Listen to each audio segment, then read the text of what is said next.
Hi. So as I was grading your exam 2, I noticed a pretty consistent pattern with some things that we were needing to maybe revisit.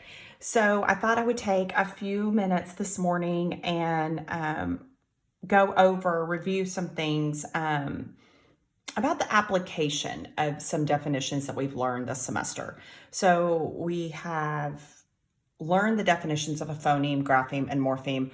But in your exam, I was asking you to apply your knowledge of that definition. And that's where it got a little tricky for some of you. So I want to go over that real quickly. First of all, as a review, a phoneme is the smallest unit of sound.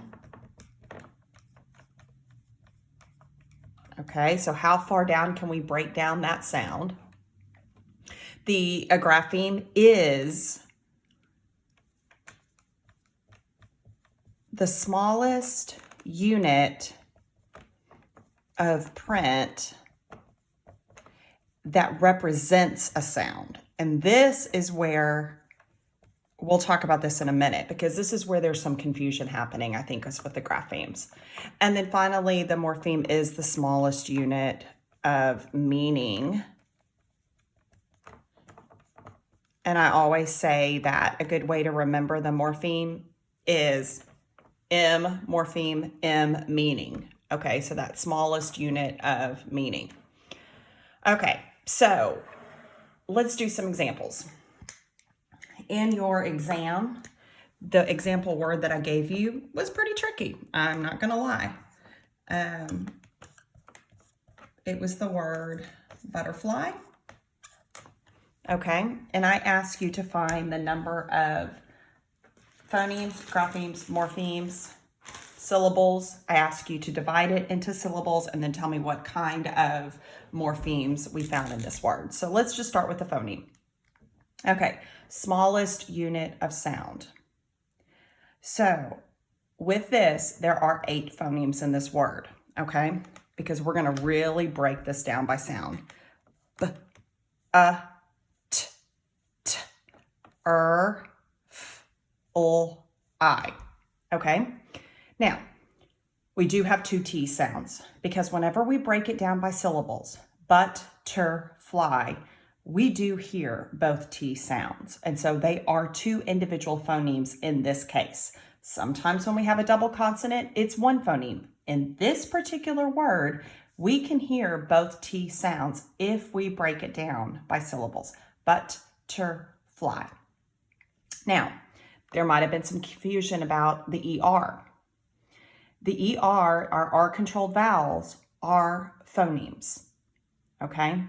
So if with ER, it's a little trickier to hear because really, you know, a short E sound is eh, and then r, air, you know, the and the it's very, very similar, okay? We can really hear it with the AR sound. Okay, so with AR, typically our A would be a short A sound, like ah, R is not an AR sound, right? AR makes an R sound. It makes a whole new sound.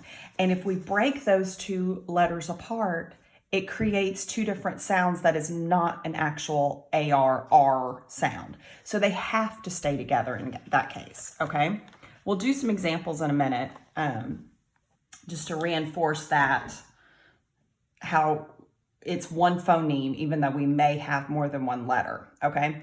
So here we have our 1, 2, 3, 4, 5, 6, 7, 8 phonemes. Here's the interesting thing. We said a grapheme is the smallest unit of print that represents sound, okay? So the B sound is represented by AB. That's 1 grapheme. 1 letter, 1 sound, 1-to-1 correspondence. That's another grapheme. T, for that particular sound, we have 1 T. T, again there, okay? Which I'm writing the letters instead of writing the tally marks here. Here's a tally mark, here's a tally mark. Now we get to our ER. Again, what is the smallest unit of print to represent that sound? This is 1 unit of print. There are 2 letters, but it is 1 unit of print. It is to represent that sound. The ER must stay together to represent that sound. So we count that as 1 grapheme. Our F for the F sound, ul sound, and the Y for the I sound. We end up with 8 graphemes as well. So 8 phonemes, 8 graphemes. All right, now let's take a look at this idea of a morpheme. Morpheme is the smallest unit of meaning in a word, okay? So if we break this down by units of meaning, we end up with 2 morphemes. We have butter and fly, okay? It doesn't matter that butter, if we look at the word butter, we think of, right, the butter we eat, the butter that we use for flavoring, has nothing to do with the insect of a butterfly. That's okay. Just like in the word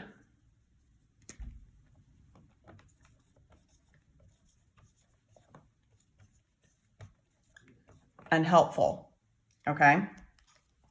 We can break this down by morphemes. Un, help, and full, right? Un carries meaning. Help carries meaning. Full carries meaning. We break those down. And when we break those down, we have a morpheme of help, which also happens to be the base word here. We can have that word within the larger context of this big word, and it means something different than other word parts, okay? So for instance, the word help has its own meaning that is separate from unhelpful. In fact, that's kind of the opposite. That's the purpose of this morpheme right here, this prefix un. Un means not. And so when we add that on, it changes the meaning here. That's okay. That's part of how language works, okay? So even though we have butterfly, and you're like, well, the word butter doesn't really have anything to do with the insect of a butterfly, that's okay. This is a morphological chunk. It is a chunk that means something. It carries meaning, whether it pertains to the larger word or not. So we have 2 morphemes. We have in this word also 3 syllables. Now, we separate these syllables between the 2 T's. We do this because we hear the butterfly, even though when we say it quickly, it just sounds like butterfly, and it just all, flows together. But remember those open and closed syllables? We need to have, because we have a short U sound, this has to be a closed syllable, this first syllable. So we have to have that consonant closing out the vowel sound to make it a short vowel. If we did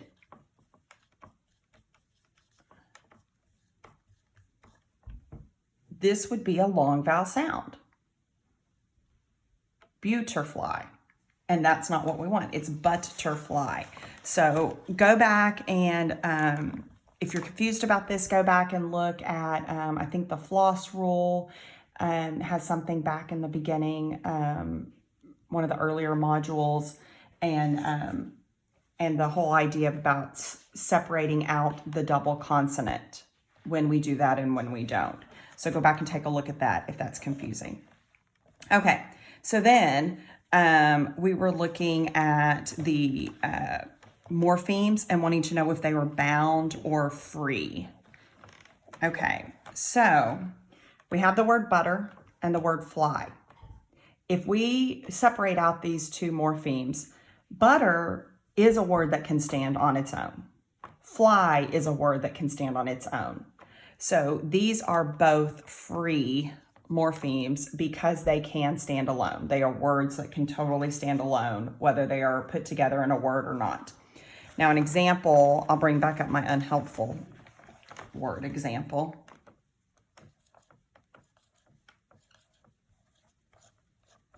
In fact, we'll just go through the whole thing. Okay, so let's look at the number of phonemes. Okay, so we've got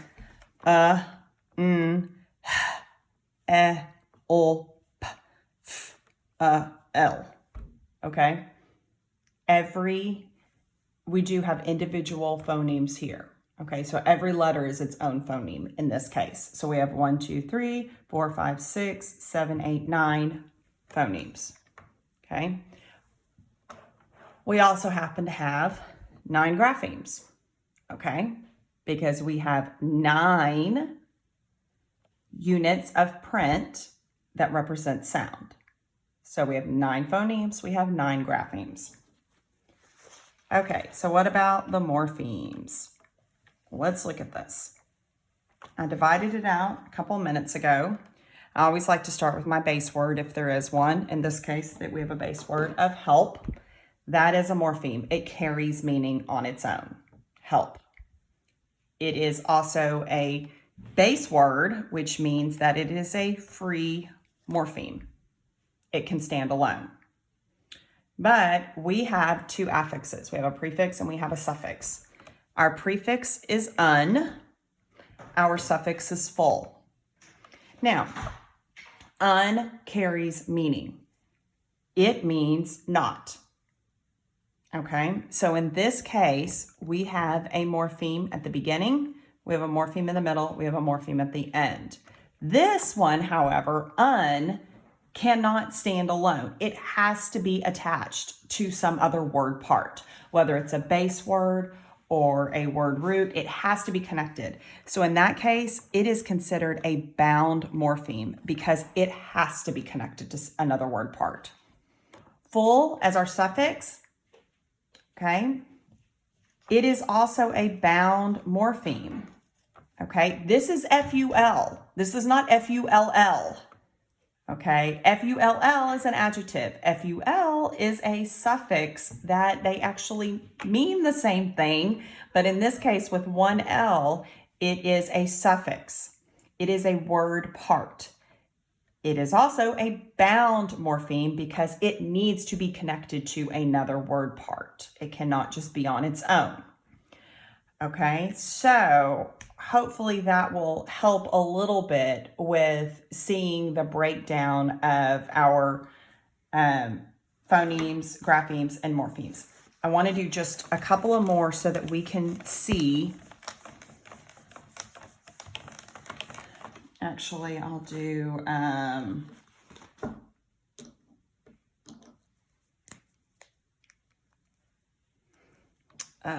let me do this one. The word throw. Okay, so if we're looking at phonemes, we have one phoneme here. It is the TH sound. It's a digraph. It cannot be separated out anymore. Remember in class when we did the whole, like, it's a th sound. It's not a tuh. If we were to separate out that T and H, it'd be tuh, but it's not. It's th. So that has to stay together. That is one phoneme. And we have our R sound. And then our OW in this case makes a long O sound. O, throw. We cannot separate out the O and the W. It is not aw, it's O. Okay, so in this case, we have 3 phonemes. Well, let's look at the units of print that represent those sounds. What represents the th sound? The TH represents that sound. Okay, so that is one grapheme. Even though there are 2 letters, it is one grapheme because this combination of letters is what makes the sound that we are trying to make. Okay, our R represents the R sounds. That's our second grapheme. And then finally, our OW is our third grapheme. Again, just like the TH, the OU, or I'm sorry, OW in this case, they have to stay together. We cannot separate them out.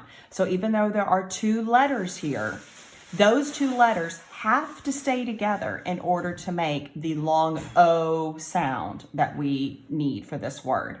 So we have 3 phonemes and 3 graphemes. All right. How many morphemes do we have? 1. We have 1 morpheme here. Okay. We cannot break this word down anymore to have other parts of meanings. Okay. There are no other word chunks that carry meaning besides the actual word of throw. And we only have 1 syllable as well.